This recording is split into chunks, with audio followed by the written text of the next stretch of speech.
que nos están acompañando y todos los que están en casa, obviamente sean todos bienvenidos aquí a la casa del Señor. Nos vamos a preparar ya para la enseñanza que Dios tiene para esta ocasión. La semana pasada, obviamente muy brevemente lo menciono, la semana pasada miramos un poquito del contexto, si se recuerda, acerca de la carta a Tito.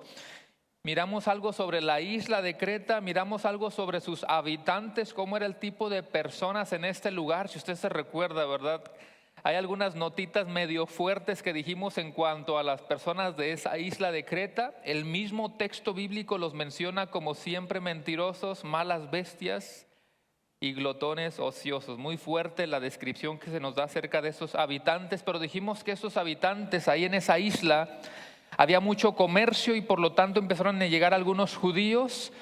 Y recuérdese que esos judíos cretenses comenzaron a viajar constantemente a Jerusalén, y en uno de esos viajes a Jerusalén fue que pudieron experimentar la predicación de Pedro y escucharon el evangelio. Así que ellos regresaron a la isla de Creta y quizá de esa manera entonces fue que el evangelio comenzó a ser también conocido ahí en la isla de Creta.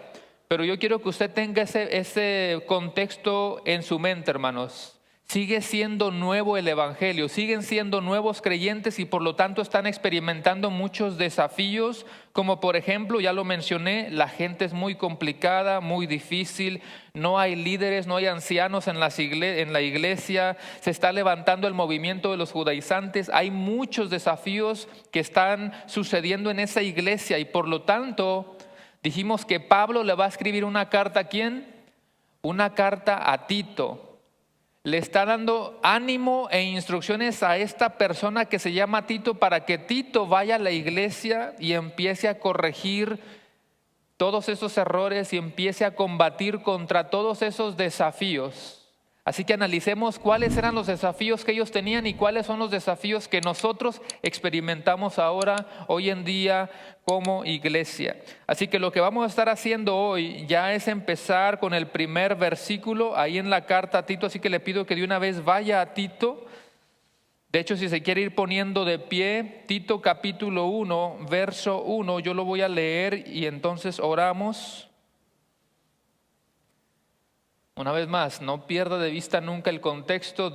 Pablo le está dando instrucciones a Tito para que él pueda resolver esos problemas, desafíos que está pasando la iglesia. Y hoy vamos a ver al autor de la carta. Él se va a presentar y dice en el versículo 1, Tito 1:1 dice: Pablo, siervo de Dios y apóstol de Jesucristo, conforme a la fe de los escogidos de Dios y el conocimiento de la verdad que es según la piedad. Creo que lo puse en otra versión también, no sé si está. Bueno, la otra versión dice: yo, obviamente es Pablo hablando, yo Pablo, esclavo de Dios y apóstol de Jesucristo, escribo esta carta. Fui enviado para proclamar la fe a los que Dios ha elegido y para enseñarles a conocer la verdad que les muestra cómo vivir una vida dedicada a Dios. Ahora quiero que todos lo leamos. Quiero pensar que la mayoría tiene la Reina Valera, así que si va nuevamente a Tito 1, vamos a leerlo todos juntos el versículo 1. Dice: Pablo, siervo de Dios y apóstol de Jesucristo, conforme a la fe de los escogidos de Dios y el conocimiento de la verdad que es según la piedad. Y antes de orar, hermanos, para que vea como el GPS, el mapa para donde vamos. Primero dice Pablo, así que una breve, súper breve biografía de Pablo. No siempre hacemos eso, hermanos. Yo creo que los que están aquí saben que cada vez que Pablo iba a escribir algo, Tito, Primera de Corintios, Colosenses, ¿verdad que primero él se presentaba? Yo, Pablo. Así que puede ser que llegue alguna ocasión en la que ya no necesitamos tanto hacer una biografía porque ya todos lo conocemos, pero como no hemos predicado tantas cartas de Pablo, por hoy hacemos una breve biografía de quién es Pablo. Y luego la siguiente parte del versículo, quiero que lo veamos de esa manera. Si usted está viendo en la pantalla cómo él se presenta: siervo de Dios y apóstol de Jesucristo. Y en segundo lugar, él dice: conforme a la fe de los escogidos y el conocimiento de la verdad que es según la piedad. Tenga en mente esas dos grandes secciones. Una vez más, Pablo se va a presentar lo que él es y luego el mensaje que él nos trae para nosotros. Cierre sus ojos y vamos a pedirle al Señor que él nos ayude a poder entender su palabra y sobre todo aplicarla el día de hoy. Señor, te damos gracias en esta mañana, gracias por la oportunidad que tú nos das de poder estar aquí en tu casa nuevamente, y te pedimos para que tú prepares nuestra mente, nuestro corazón para lo que tú tienes para nosotros en esta mañana, y gracias por lo que Pablo escribió para Tito, pero que también tiene muchas aplicaciones para nosotros el día de hoy. Abre nuestra mente, nuestro corazón, danos entendimiento para poder entender estas verdades, algunas quizá a veces complicadas para comprenderlas, pero te pedimos que nos ayudes y que tu Espíritu Santo nos siga iluminando, nos siga abriendo la mente, el corazón, para poder captar estas verdades, pero sobre todo llevarlas a la práctica, sobre todo en este mensaje, Señor, donde vamos a hablar de cómo el conocimiento de la Biblia, el conocimiento de la verdad nos debe de llevar y debe de producir una vida llena de piedad. Úsame, Señor, quiero solamente ser un instrumento, y sé con este tiempo en el cual podemos abrir tu palabra, escudriñarla juntos como cuerpo de Cristo, y te lo pedimos todo en el poderoso nombre de Cristo Jesús. Amén, amén.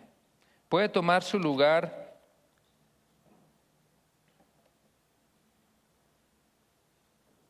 Muy bien, hermanos.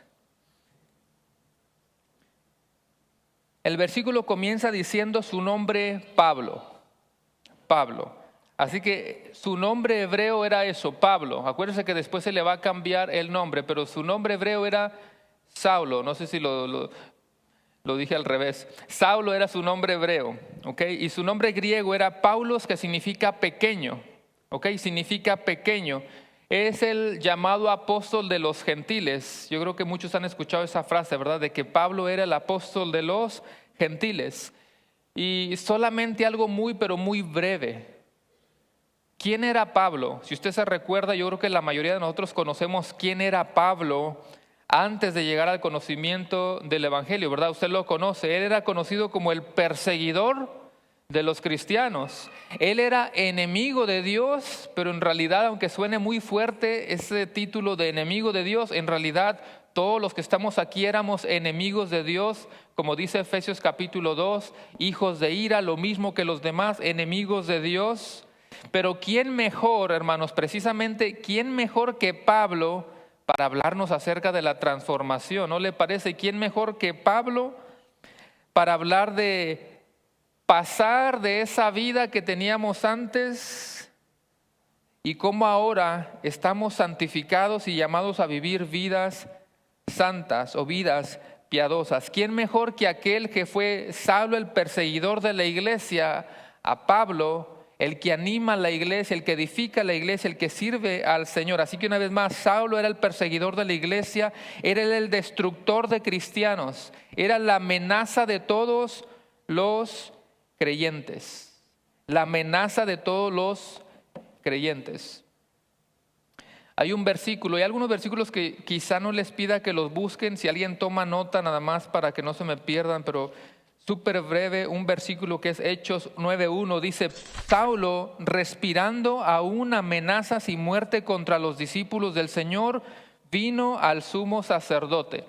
Todos conocen la historia cuando Saulo va rumbo a Damasco, se recuerda, y va a haber una historia donde él tiene un encuentro con Jesucristo en persona, pero el versículo 1, si usted le puso atención, dice que Pablo va respirando amenazas y muerte.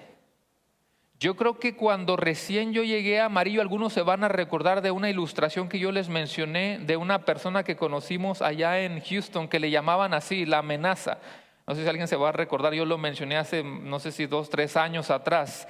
Le decían así porque era una persona que muchos pensábamos que quizá él fue de esas personas que estuvieron en el Army y quizá que quedaron un poquito dañadas mentalmente, y él siempre traía unos pantalones de esos como de soldados, una camisa siempre rota, sucia. Él siempre andaba sucio, tenía como heridas y su cara se miraba ya rasgada con heridas feas. Y la gente le tenía tanto miedo que se le quedó ese apodo de la amenaza. Y no estaba bien mentalmente hablando. Si tú lo provocabas, él podía de pronto agarrar una piedra de ese tamaño y no le importaba aventártela, quebrar vidrios. No estaba bien de su cabeza. Yo les mencioné que una vez mi papá y yo íbamos, cuando usted de pronto da una vuelta a una calle y lo vimos de frente.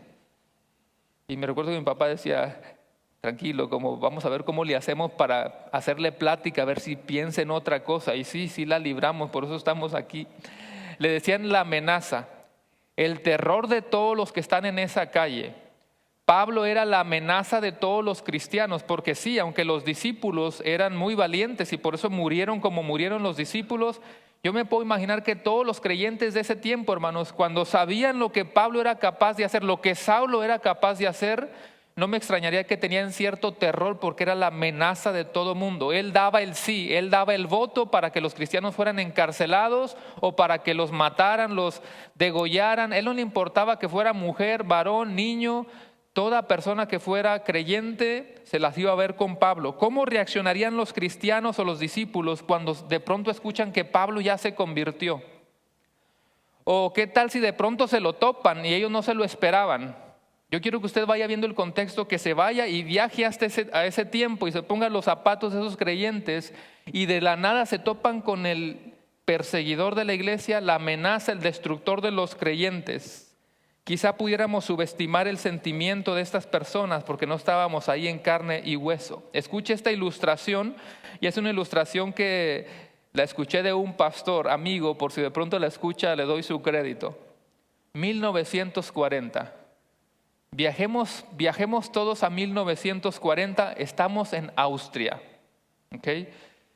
Está el movimiento de los nazis, han matado mucha gente inocente, han quemado mucha gente inocente, han degollado gente inocente. La gente busca la manera de escapar.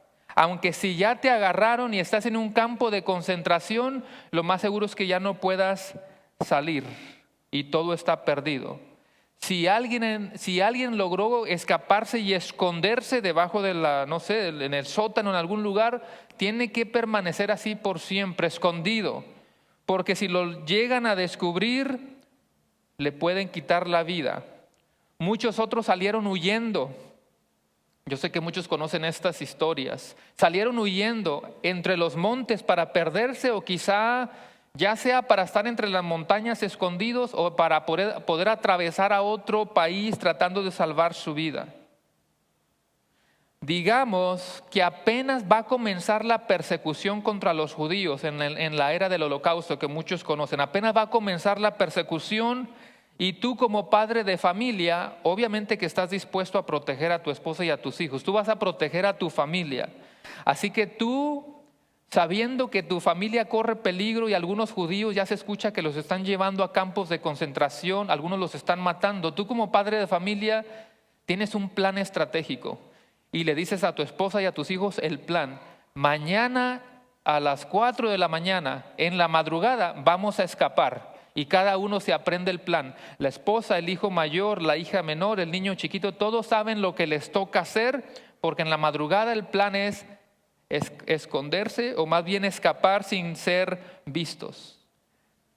Pero el padre de familia no puede dormir, no puede contener el sueño y Dios le habla en una visión. Y ya hablamos de ese tema anteriormente, ¿verdad? Estamos en el tiempo de Pablo, es solamente una ilustración. Dios le habla en una visión y le dice al padre: levántate, ve a esta casa en esta dirección, vas a pasar por la Universidad de Viena, vas a pasar tantas casas, ve a tal casa en esta dirección y toca la puerta. Vas a encontrarte con un hombre llamado Adolfo Hitler. En este momento él está orando y lo he dejado ciego. Ve y tócalo, porque cuando tú toques a Adolfo Hitler, él va a recuperar la vista y él salvará a toda tu gente. ¿Cómo lo tomarías?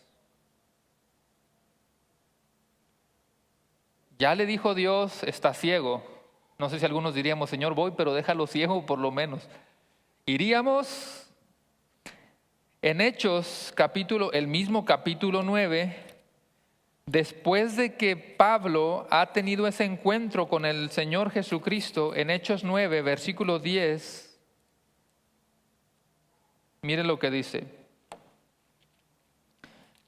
Hechos 9:10. Había entonces en Damasco un discípulo llamado Ananías, a quien el Señor dijo en visión: Ananías. Y él respondió: heme aquí, Señor. Y el Señor le dijo: levántate y ve a la calle que se llama Derecha, y busca en casa de Judas a uno llamado Saulo de Tarso, porque he aquí él ora. Y ha visto en visión a un varón llamado Ananías, que entra y le pone las manos encima para que recobre la vista. Entonces Ananías, ¿qué respondió, hermanos? Señor, he oído de muchos acerca de este hombre, cuántos males ha hecho a tus santos en Jerusalén, y aún aquí tiene autoridad de los principales sacerdotes para prender a todos los que invocan tu nombre. Quizá muchos responderíamos así. El Señor le dijo: ve, porque instrumento escogido me es este. Estamos hablando del mismo apóstol Pablo, sí, es la misma persona, y Dios está diciendo: ve, porque instrumento escogido me es este, para llevar mi nombre en presencia de los gentiles y de reyes y de los hijos de Israel, porque yo le mostraré cuánto le es necesario padecer por mi nombre. Este es Pablo, hermanos. Ese es Pablo, el que en alguna ocasión fue la amenaza de los creyentes, el perseguidor de los cristianos. Ahora está en las manos del Señor. ¿No le parece maravilloso lo que Dios puede hacer, hermanos? Este es Pablo, de quien menos hubiéramos pensado. Ese amigo tuyo que tú dices: no, ni para qué le predico, ¿verdad? Ese es un drogadicto, ese es un mal hablado, es un ladrón, es un secuestrador, lo que tú quieras. Hermanos, el evangelio es poder de Dios para salvación. ¿Usted lo cree? El poder del evangelio lo puede transformar. Nosotros no. Nosotros no transformamos a nadie, nosotros predicamos, pero es el evangelio el que puede transformar a cualquier persona, por más mala que humanamente nosotros nos imaginemos que es. Ese es el poder del evangelio de Jesucristo, las buenas nuevas de salvación. Dios lo puede transformar todo. Así que esa es una mini biografía de Pablo, el perseguidor de la iglesia, pero que ahora aparece en Hechos 9 como aquel que va a ser instrumento escogido por Dios. Dios transformó su vida, le cambió su nombre, ahora él es Pablo. Y Pablo ahora se va a presentar, y esa es la primera gran sección del versículo 1. Si usted se mantiene en Tito, él dice: Pablo, siervo de Dios y apóstol de Jesucristo. Así que analicemos esas dos frasecitas. Siervo de Dios primeramente. Siervo de Dios. La palabra siervo viene de la palabra griega, se escribe doulos o se puede decir dulos. Dulos. De hecho, el ministerio de alabanza que va a venir a la conferencia así se llama, doulos, porque significa siervos, siervos de Dios. Pablo está diciendo que él es un esclavo de Dios. Pablo está diciendo que él es un esclavo de Dios. El hermano Valenzuela estaba compartiendo eso en la escuela dominical. Y no quería mencionar mucho porque mire cómo Dios acomodó los temas, ¿verdad? De eso se iba a tratar también el mensaje, o parte del mensaje, de que somos esclavos del Señor y que no necesariamente tenemos que darle una connotación negativa, aunque sí, quizá de manera general escuchamos la palabra esclavo y pensamos en algo negativo, pero cuando Pablo dice que él es un esclavo de Dios, lo que está diciendo es que él le pertenece a Dios. Y ya se dio una breve definición de los esclavos, pero quería nada más mencionar que un esclavo era una persona que legalmente le pertenecía a otra. Un esclavo era propiedad de otra persona y cuyo sustento entero y propósito eran determinados por su amo. Y esos esclavos, hermanos, podían ser adquiridos de distintas maneras, pero una de ellas era comprarlos. Una vez más, escuche. Aunque usualmente tenemos una mala idea de la palabra esclavos, no necesariamente lo miraban así todos los judíos. Decía el hermano que de pronto hay un esclavo que ha estado sirviendo a ese amo por mucho tiempo, pero de pronto ya se terminó su ciclo de ser esclavo y esa persona se había encariñado tanto con su amo que decía: yo me quiero quedar aquí. Una vez más, necesitamos quitarnos la mala idea de esclavos y pensarlo en la idea positiva. De hecho, muchos de estos esclavos no tenían realmente recursos. Para ellos era una bendición poder estar trabajando para alguien, de tal manera que cuando terminaban esos meses o años, decía, yo me quiero quedar aquí. Y por el amor que le tenían, lo recibían. Así que el punto es que el esclavo legalmente era propiedad de otra persona. Mire lo que acabo de decir, el esclavo legalmente era propiedad de otra persona. ¿Cuántos aquí le pertenecen a Dios? ¿No te agrada saber que legalmente somos propiedad de Dios? En ese sentido, excelente, gloria a Dios, somos esclavos del Señor. Así que la Biblia también nos dice que tenemos libertad en Él. Hago la misma pregunta ahora, ¿cuántos son libres en el Señor? ¿Usted es libre en Cristo Jesús? Entonces, ¿cómo armonizamos estas dos verdades de que somos esclavos del Señor y al mismo tiempo tenemos libertad en Él? Bueno, una vez más, cuando decimos que somos esclavos del Señor, estamos diciendo que le pertenecemos porque el Señor nos compró a precio de sangre. Y cuando decimos que somos libres, es que ya somos libres de condenación, somos libres del pecado. Así que nosotros legalmente somos propiedad de Dios porque Dios envió a su Hijo en propiciación por nuestros pecados. Él nos compró con precio de sangre. Un comentarista dice que cuando Pablo dice esta frase de siervo de Dios, es bueno por un lado analizar la actitud de humildad que Él nos está mostrando.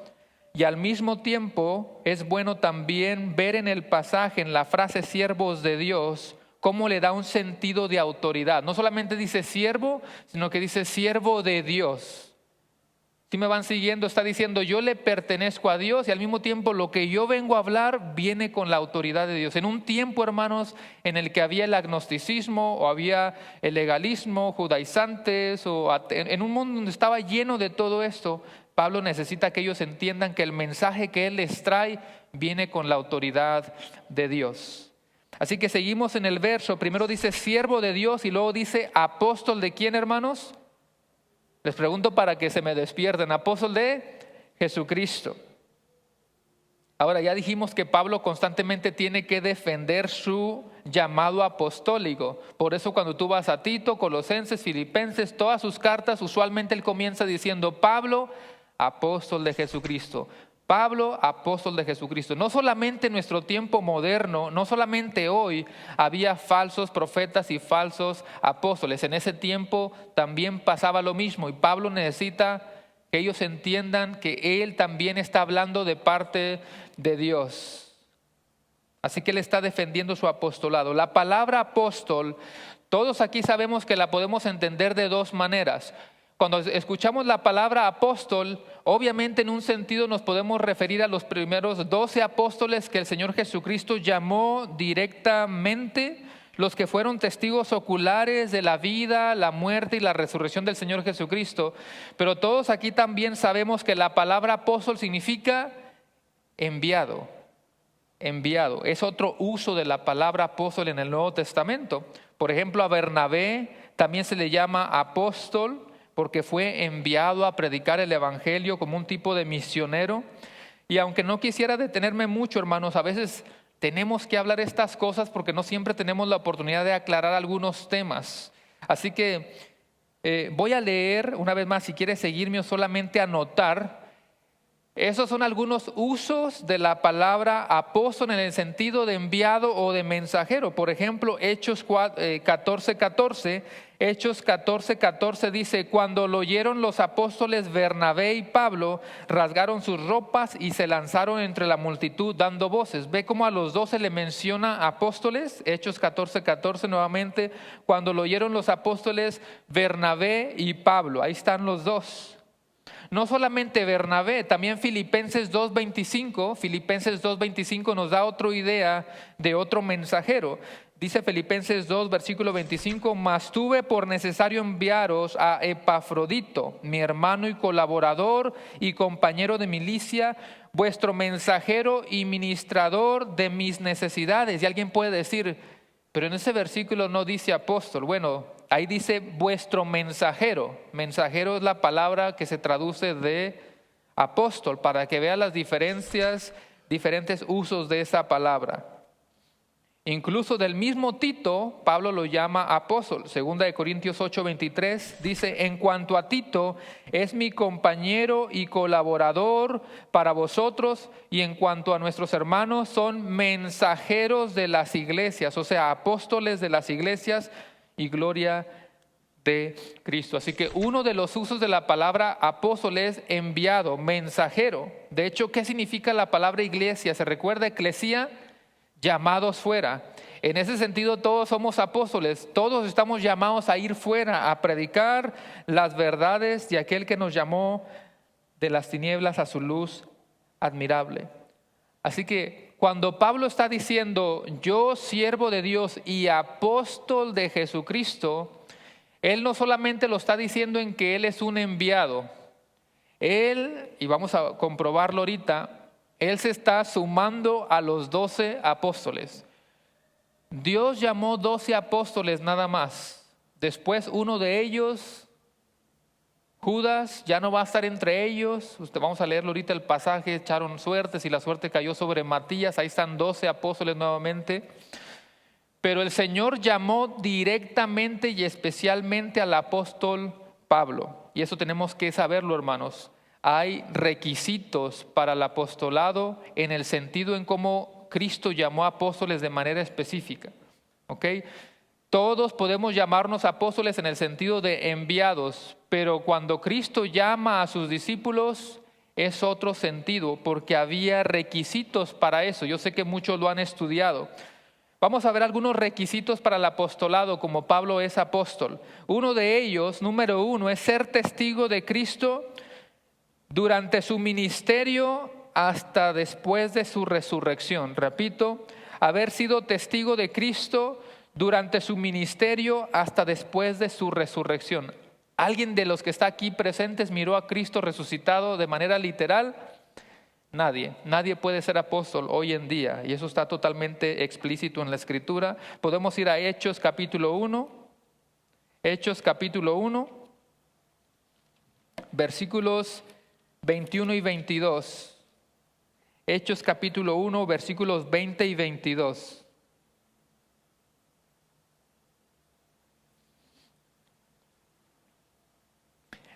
Para este tiempo, hermanos, ellos están en esta labor de elegir al próximo apóstol que va a tomar el lugar de Judas. Y mire que Pedro dice, es necesario pues que de estos hombres que han estado juntos con nosotros todo el tiempo que el Señor Jesús entraba y salía entre nosotros, comenzando desde el bautismo de Juan hasta el día en que de entre nosotros fue recibido arriba, uno que sea hecho testigo con nosotros de su resurrección. Nadie en este momento contemporáneo puede cumplir esos requisitos, absolutamente nadie. Dice Hechos 10:39, Hechos 10, versículo 39. Y nosotros, esos son los discípulos, testigos oculares, y nosotros somos testigos de todas las cosas que Jesús hizo en la tierra de Judea y en Jerusalén, a quien mataron colgándole en un madero. Así que la primera o el primer requisito para los apóstoles en ese sentido era que tenían que ser testigos del ministerio, el comienzo del ministerio de Cristo Jesús hasta su resurrección. Un segundo requisito eran las señales y los milagros, las señales y milagros. Por eso Dios les dio autoridad a ellos para hacer señales y milagros. Voy a leer Mateo 10, 1 al 4. Hermanos, en este mensaje creo que voy a tener bastantes pasajes por el tipo de sermón que es. Así que si usted es rápido para encontrarlo, busque en su Biblia, y si no, nada más tome una nota. Ok, estamos viendo los requisitos del apostolado y dice Mateo 10, versículo 1. Entonces, llamando a sus 12 discípulos, ¿quién los está llamando? Cristo directamente. Les dio autoridad ¿a quiénes? A los discípulos sobre los espíritus inmundos para que los echasen fuera y para sanar toda enfermedad y toda dolencia. Los nombres de los 12 apóstoles son estos, y ahí habla de Simón, Pedro, Andrés, etcétera, etcétera, y te da la lista de las personas que Cristo llamó de manera específica. Hechos 1:4. Es un versículo que usted conoce bastante bien. Usted ahorita se va a recordar. Hechos capítulo 1 y el versículo 8 dice: pero recibiréis poder cuando hayáis venido sobre nosotros el Espíritu Santo, y me seréis testigos en Jerusalén, en toda Judea, en Samaria y hasta lo último de la tierra. Y mucha gente enfatiza nada más esa palabra de poder, poder y un poder sobrenatural. Hermanos, ¿cuál es el énfasis de este pasaje? ¿Van a recibir poder para qué? ¿Van a recibir poder para qué, hermanos? Si el versículo dice, cuando venga el Espíritu Santo, me seréis testigos en Jerusalén, en Dumas, en amarillo. ¿Qué se entiende por esa frase de me seréis testigos? Hermanos, el evangelio se tiene que seguir predicando. La verdad de Dios se tiene que seguir proclamando y tiene que llegar a todo lugar. Tiene que llegar a todas las zonas. Tiene que llegar a Jerusalén, a Judea, Samaria, hasta lo último. Es el evangelio el tema principal aquí. Por eso Dios le dio este poder a los discípulos para hacer señales y milagros. Usted tiene que saber que tenía un propósito, que Dios le haya dado a ellos el poder para hacer señales y milagros y sanidades. ¿Sabe cuál era el propósito? ¿Se ha puesto a pensar cuál era el propósito? No se nos olvide, hermanos, que Cristo ha venido a la tierra. No se nos olvide que la iglesia acaba de comenzar. No se nos olvide que Cristo apenas está comenzando su ministerio y por lo tanto las señales, milagros, sanidades eran una confirmación del ministerio, eran una confirmación para el comienzo del ministerio, como diciendo a la gente: esto es verdadero, esto es real, miren los milagros, miren las señales, esto es el verdadero evangelio. Era el comienzo y la confirmación del ministerio de Jesucristo. Pero también otro requisito es haber sido elegido directamente por Cristo. No sé si alguien de los que están aquí se topó literalmente con Jesucristo y entonces Cristo lo llamó para ser su apóstol. Mire lo que dice Lucas 6:13. Lucas 6, versículo 13 dice: y cuando era de día, llamó a sus discípulos y escogió a 12 de ellos, a los cuales también llamó apóstoles. Está hablando de Jesucristo, que literalmente hizo esto. Una cita más, a ver si no los mareo con tantas citas. Hechos 1:24. Hechos 1:24.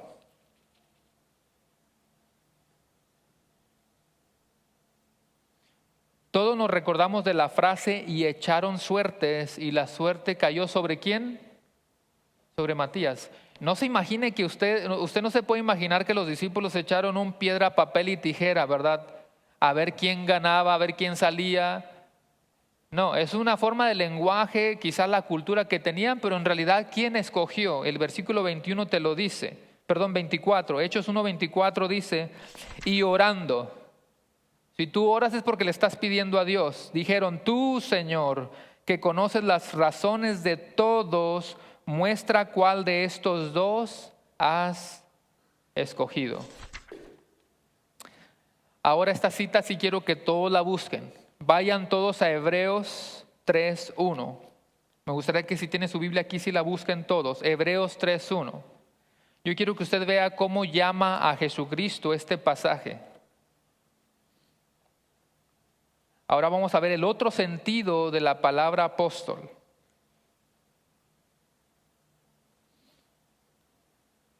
Hebreos 3:1 dice: por tanto, hermanos santos, participantes del llamamiento celestial, considerad al apóstol y sumo sacerdote de nuestra profesión, Cristo Jesús.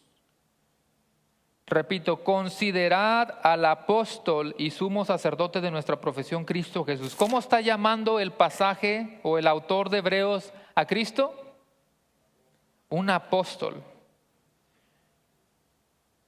Todos aquí sabemos que el Padre envió al Hijo, ¿verdad que sí? El Padre, la primera persona de la Trinidad, envió al Hijo ¿para qué? Para venir a morir por los pecadores. Por lo tanto, Cristo es un enviado. Por eso es que a Cristo también se le está llamando un apóstol. ¿En qué sentido?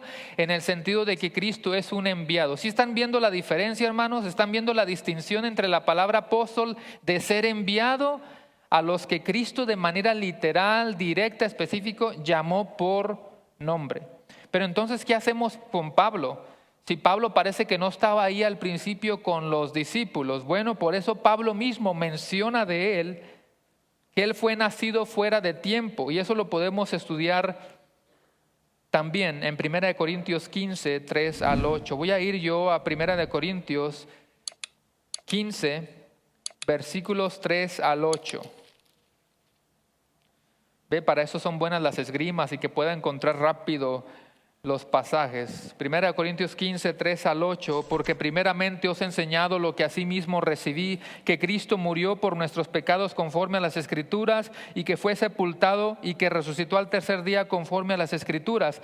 Y luego Pablo va a mencionar a todos a los que se les apareció, y él dice: y que apareció a Cefas, después a los 12, después apareció a más de 500 hermanos a la vez, de los cuales muchos viven aún y otros ya duermen.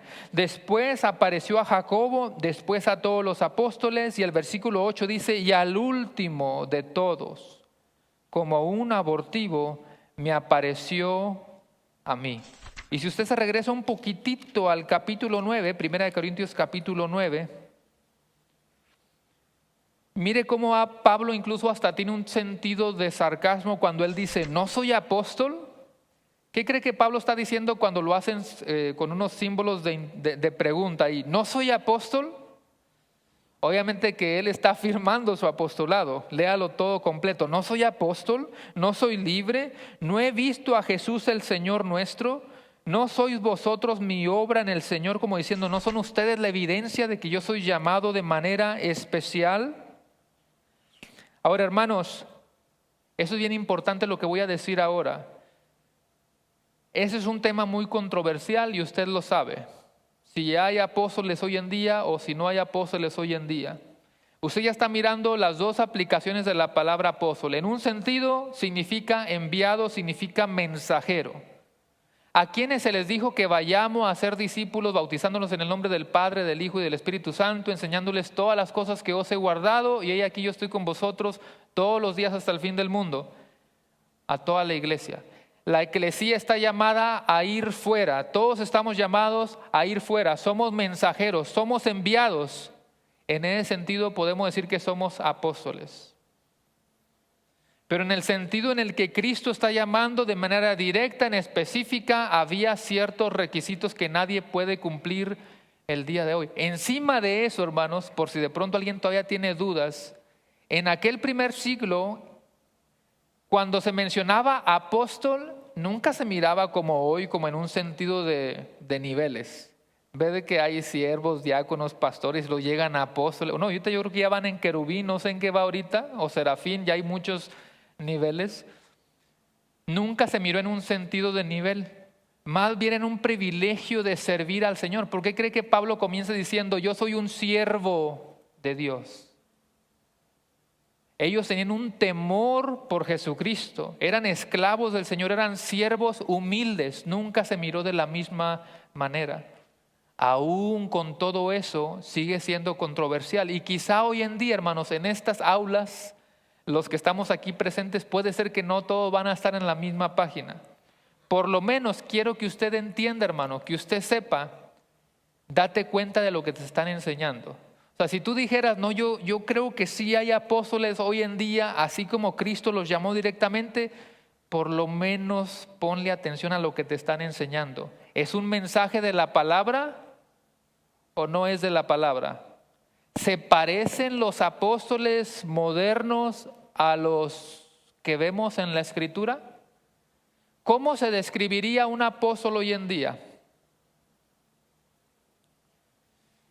Digamos que tú le pides aquí al mal donado que ponga una biografía de él mismo.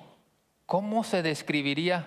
Agárrese, hermano, préstele una pluma de oro para que se comience a describir a él mismo. ¿Cómo se describiría el apóstol Pablo a él mismo? ¿Se ha puesto a pensar en eso? ¿Cómo se describiría el apóstol Pablo a él mismo?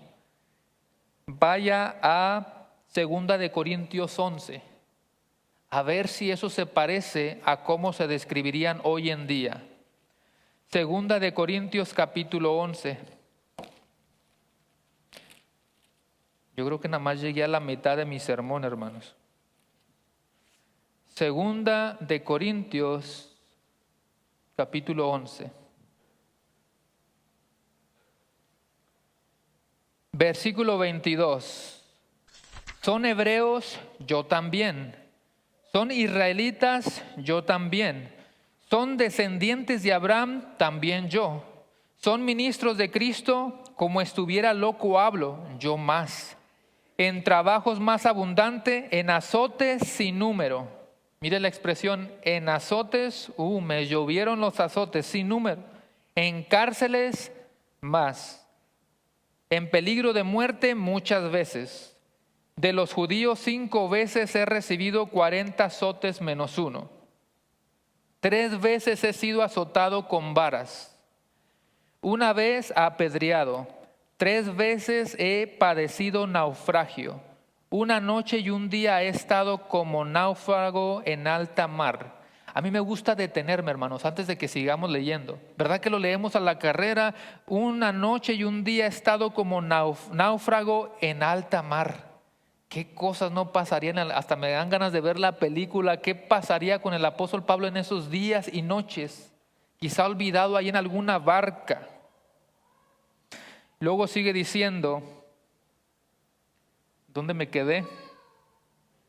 26, en caminos muchas veces, en peligro de ríos, peligro de ladrones, peligro de los de mi nación, peligros de los gentiles, peligros en la ciudad, peligros en el desierto. ¿Qué pasaría con el apóstol Pablo en los desiertos? ¿Animales o qué tipo de experiencias? Peligros en el mar, peligros entre los falsos hermanos, en trabajo y fatiga, en muchos desvelos, en hambre y sed, en muchos ayunos, en frío, en desnudez.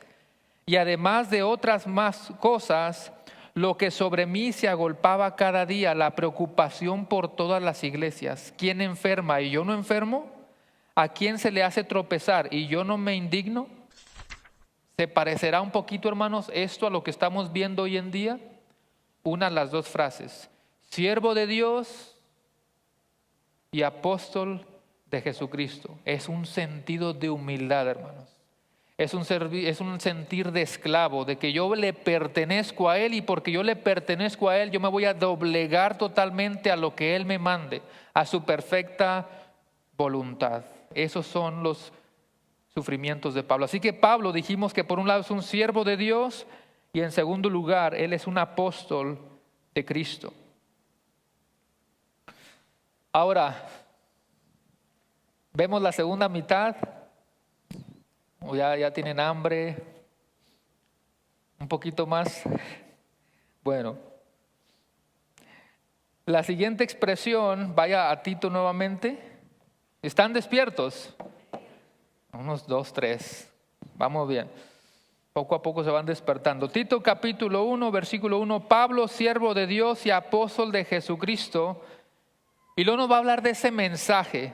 Conforme a la fe de los escogidos de Dios y el conocimiento de la verdad que es según la piedad. Y si la segunda expresión de los apóstoles era controversial, esta aún más. Conforme a la fe de los escogidos de Dios, que en otra versión dice que Pablo vino a proclamar fe a los que Dios había elegido para enseñarles la verdad del Evangelio. Hermanos, yo sé que el tema de la elección suele ser muy controversial, si es que alguien lo ha estudiado, por lo menos, quizá algunos no están muy familiarizados, pero lo que yo necesito hacer, hermanos, cuando usted se tope con un versículo como este, es verlo a la luz de este pasaje. O sea, ¿qué quiso decir Pablo en este pasaje? Uno puede hacer todo un sermón o una serie en cuanto a la elección, pero aquí es qué quiso decir Pablo pegando esta frase de escogidos con este versículo 1. Hay un mensaje que él nos quiere dar a entender aquí. Así que no quitemos la palabra escogidos solamente, sino vea todo el panorama. Siervo de Dios, apóstol de Jesucristo, conforme a la fe de los escogidos de Dios y el conocimiento de la verdad que es según la piedad. Pablo, hermanos, está diciendo esto. Si alguien se atreve a dudar de mi apostolado, yo lo acredito armonizando mi llamamiento con la fe de los escogidos.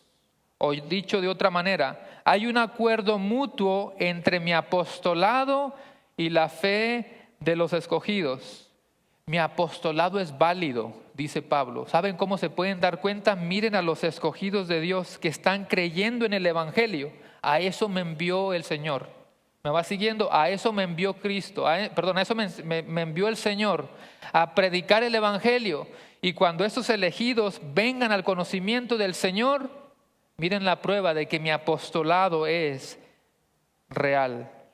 ¿Cuál era el propósito apostólico de Pablo? Repito, ¿cuál era el propósito apostólico de Pablo? Servir a los creyentes, servir a los escogidos de Dios, como él mismo lo menciona. Él vino para evangelizar, para que los pecadores vengan a Cristo. Pablo ya puede estar cansado, puede estar un poquito agotado, ya están saliendo las canas. Pero hermanos, él tiene la confianza de que los escogidos de Dios van a recibir el Evangelio cuando él, en el tiempo perfecto de Dios, esto suceda. Ahora, toda persona, hermanos, que está aquí hoy, toda persona que está en Cristo hoy, aquí, todos los que estaban en Cristo en el tiempo de Pablo, todos los que estarán en Cristo en el tiempo futuro, obviamente que todos esos son los escogidos de Dios. Eso nadie lo puede negar. Por una simple razón, la frase escogidos de Dios no la podemos arrancar de la Biblia. O sea, te guste o no, lo entiendas o no, nos incomode o no, la frase escogidos de Dios no la podemos arrancar de la Biblia.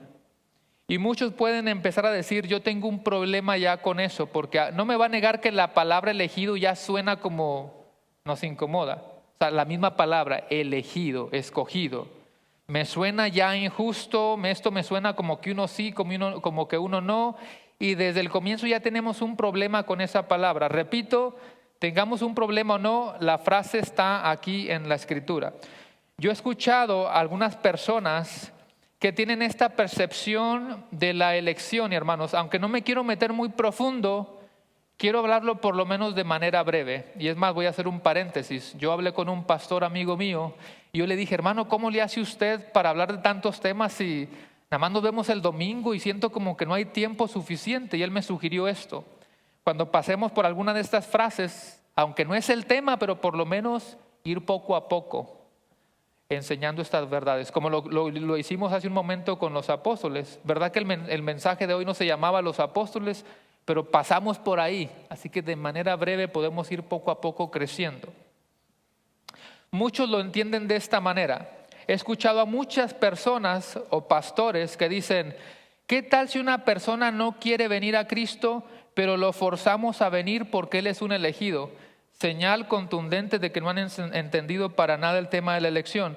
¿Qué tal si una persona quiere venir a Cristo pero no fue elegido? Es más, ¿para qué les predicamos si a lo mejor no fue elegido? Otra señal de que no entendieron el tema de la elección. Alguien puede decir, ¿qué tal si alguien llega al cielo?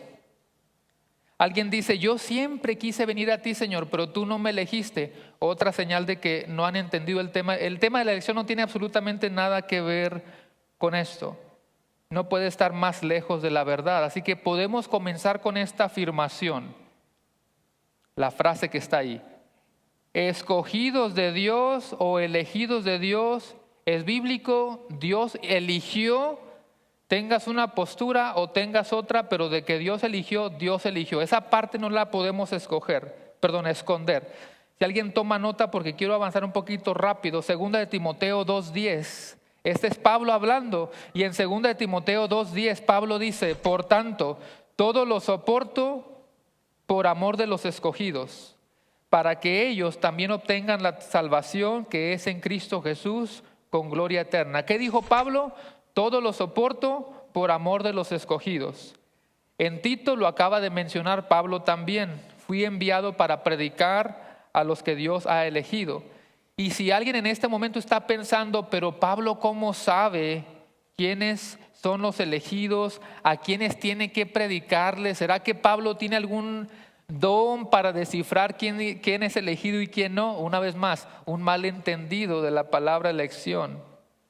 Ninguno. Ni Pablo sabe quiénes son los elegidos, ni usted y yo sabemos quiénes son los elegidos. No se trata de eso. Usted y yo no fuimos llamados a estar diciendo quién fue elegido y quién no fue elegido. De hecho, hermanos, es un tema que, repito, yo lo he escuchado de pastores. Yo sé que muchos tienen un conflicto con esta doctrina, pero cuando yo los escucho explicar y lo explican con este ejemplo de que alguien llegó al cielo, digo, tienes un doctorado, una maestría y me sales con ese ejemplo. Eso no tiene nada que ver con el tema de la elección. Así que yo quiero que por lo menos usted tenga esas ideas, hermano. Usted y yo, en ninguna parte de la Biblia vas a encontrar que tú y yo fuimos llamados a andar conociendo quién fue elegido y quién no. Ese no es nuestra tarea. Pablo tampoco tiene ese poder sobrenatural, nadie sabe. Dios sabe quiénes son los que van a venir al conocimiento de la verdad porque Él nos escogió. Él sí lo sabe. A nosotros lo que se nos encargó fue la gran comisión. ¿Y qué dijimos que es la gran comisión? Predicar a todas las personas. Pablo está diciendo que él va a predicar el evangelio a toda persona. A ellos son a los que le está llamando los escogidos del Señor. Bueno, tengo unas notas que voy a hacer un poquito para avanzar. Alguien mencionó, hermanos, que esta doctrina de la elección o la soberanía de Dios en la salvación está produciendo muchos ateos y son cosas que de veras que incomodan porque está muy lejos de la verdad.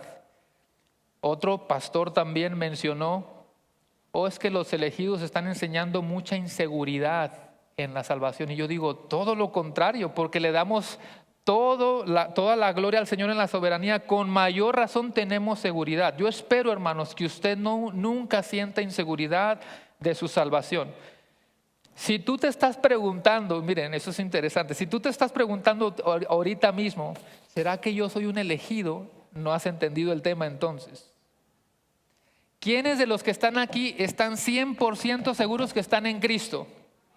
Usted es un elegido. ¿Quién te convence de pecado? El Espíritu Santo. ¿Acaso el Espíritu Santo no es Dios? ¿Acaso el Espíritu Santo va a convencer a una persona de pecado, pero ese llegó al cielo y Cristo le dijo, no, tú no estás en mi lista? Es el mismo Dios. Si tú viniste a Cristo es porque obviamente Él te ha elegido. Lo que más tristeza me da, hermanos, es que hay muchos malos entendidos con pastores que están atacando esto. ¿Y sabe cómo me doy cuenta que es un malentendido? Cuando ellos me lo explican, digo, eso no es el tema de la elección. No sé si escuchaste un youtuber por ahí. Eso no es el tema de elección. Toda persona que está en Cristo está seguro en Cristo. ¿Sí? Y si Cristo resucitó y tú y yo vamos a resucitar, eso nadie lo va a cambiar. Tu salvación está segura en Cristo. Yo no quiero que nadie en este lugar sienta inseguridad.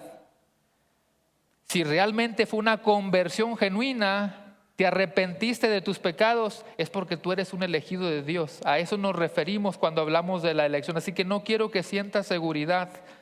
Y si quieres un versículo para que te dé este ánimo y esa seguridad, ve a Juan 6:36. Y Juan capítulo 6. Juan capítulo 6 no es un versículo que solamente deberíamos de aplicar para hablar de la elección, sino de la seguridad de nuestra salvación. Juan 6:37, perdón, creo que lo había mencionado mal. Juan 6:37 dice, todo el que el Padre me da, vendrá a mí. Y al que a mí viene, ¿qué dice? No le echo fuera. Tú vas a Él porque el Padre ya te había entregado a Cristo Jesús desde antes de la fundación del mundo. Alguien, no sé cuántos de los que están aquí presentes son de esas personas que les gusta tomar notas, y yo sé que son muchos. Estoy tratando de apachurrar el mensaje, no sabía que nada más iba a llegar a la mitad. Segunda de Tesalonicenses 2:13. Pero nosotros debemos dar siempre gracias a Dios respecto a vosotros, hermanos amados por el Señor, de que Dios nos ha elegido desde el principio para salvación, mediante la santificación por el Espíritu y la fe en la verdad. Segunda de Tesalonicenses 2:13. Uno más entre cientos de versículos, Hechos 13:48. Hechos 13:48. Dice Hechos 13:48, Los gentiles, oyendo esto, el mensaje, se regocijaban y glorificaban la palabra del Señor, y creyeron ¿quiénes? Todos los que estaban ordenados para la vida eterna. Una vez más, tengas una postura o tengas otra, no puedes quitar el tema de la elección por la simple razón de que está aquí en la Escritura. El tema de la elección, Él nos ha elegido, y si tú estás en Cristo es porque tú eres un elegido. Voy a regresar nuevamente a Tito, ya casi para ir aterrizando. Pablo, siervo de Dios y apóstol de Jesucristo, conforme a la fe de los escogidos de Dios. Y mire la frase que quizá pueda ser una de las más importantes: y el conocimiento de la verdad que es según la piedad. Pablo está diciendo, y el mensaje del Evangelio, que si lo crees, debe de producir en ti piedad. Hermanos, el Evangelio produce piedad. El conocimiento de la verdad nos lleva a vidas piadosas. Si una persona lee mucho sobre historia, vas a ver mucho de historia, ¿verdad que sí? Si una persona lee mucho sobre la ciencia, quizá vas a ver mucho de la ciencia.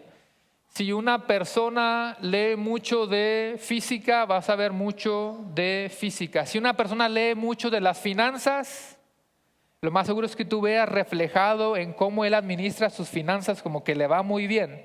Bueno, si usted lee y lee y lee este libro, te va a llevar a la piedad. Por consecuencia, te tiene que enseñar a vivir vidas piadosas para el Señor. Pero ¿qué es conocer la verdad? Hermanos, ¿qué es conocer la verdad? En la Biblia, cuando se utiliza esa frasecita de conocer la verdad, es una frase que hace referencia a las personas que vinieron a la salvación. No necesito preguntarle, yo sé que hay muchos aquí que vinieron a la salvación, se arrepintieron de sus pecados y vinieron al Señor en arrepentimiento y fe. Así que la verdad es conocer la salvación. Así que Pablo está diciendo, hermanos, si tú conoces esta verdad, muéstramelo. Tienes que demostrarlo. No hay tal cosa como que alguien que vino a Cristo y conoce este libro no va a desear vivir una vida de santidad para el Señor. No tiene nada de sentido. Así que, hermanos, desea esto con todas tus fuerzas. Lee este libro más que cualquier otro libro. Deséalo con todas tus fuerzas. Deleítate en este libro. Deleítate y al mismo tiempo sé confrontado con este libro. ¿Me está escuchando? Deleítate, pero al mismo tiempo sé confrontado con este libro. Este es nuestro alimento diario. Desead como niño recién nacido la leche no adulterada, la leche de la palabra, porque así podemos crecer en el conocimiento de Dios. ¿Y qué pasa si creces en el conocimiento de Dios? ¿Cómo lo vamos a demostrar? Pablo dice que lo vas a demostrar viviendo vidas piadosas. El Evangelio produce vidas piadosas. Hermanos, busquemos de Dios, busquemos de su palabra, conoce más de su palabra. Dios nos pide que crezcamos en perfección en el sentido de madurar en el Señor. Usted y yo, hermanos, ya voy a cerrar porque ya vi sus caras. Usted y yo vamos a enfrentar los mismos desafíos o parecidos que la iglesia en la isla de Creta. El mensaje es el mismo. Pablo nos está hablando aquí. Pablo nos está hablando. ¿Son convertidos? Muéstrame la evidencia de que tú has creído en el Evangelio. ¿Cuál es la evidencia? Las vidas piadosas. Acuérdense que la serie se llama Tito, viviendo vidas piadosas. Así que resumiendo, hermanos, lo que vimos el día de hoy, Pablo se ha presentado. Él es un siervo de Dios. Eso significa que tú y yo somos siervos del Señor. Somos llamados a servir. En segundo lugar, dice que Él es un apóstol de Jesucristo. Usted y yo somos enviados a proclamar la verdad del Evangelio. Hermanos, tú y yo tenemos el mismo Evangelio que ese pastor famoso. No tiene que decirlo, ahí lo tienes en tu mente. Este pastor que tanto te gusta, tienes el mismo Evangelio que él. No necesariamente estamos diciendo que tengamos la misma habilidad que ellos para proclamar la verdad, pero el contenido es el mismo. No es que el pastor Miguel Núñez tenga un evangelio más elevado, es el mismo evangelio, lo tienes en tus manos y somos llamados fuera. Somos apóstoles en ese sentido. Luego la segunda parte y final del sermón es que Pablo dice: yo vine a predicarle a los escogidos del Señor, a todos los que van a creer conforme a la perfecta voluntad del Señor. Y cuando crean, la manera en la que lo vamos a ver, la manera en la que lo vamos a evidenciar es con estas vidas piadosas. Póngase de pie, hermanos.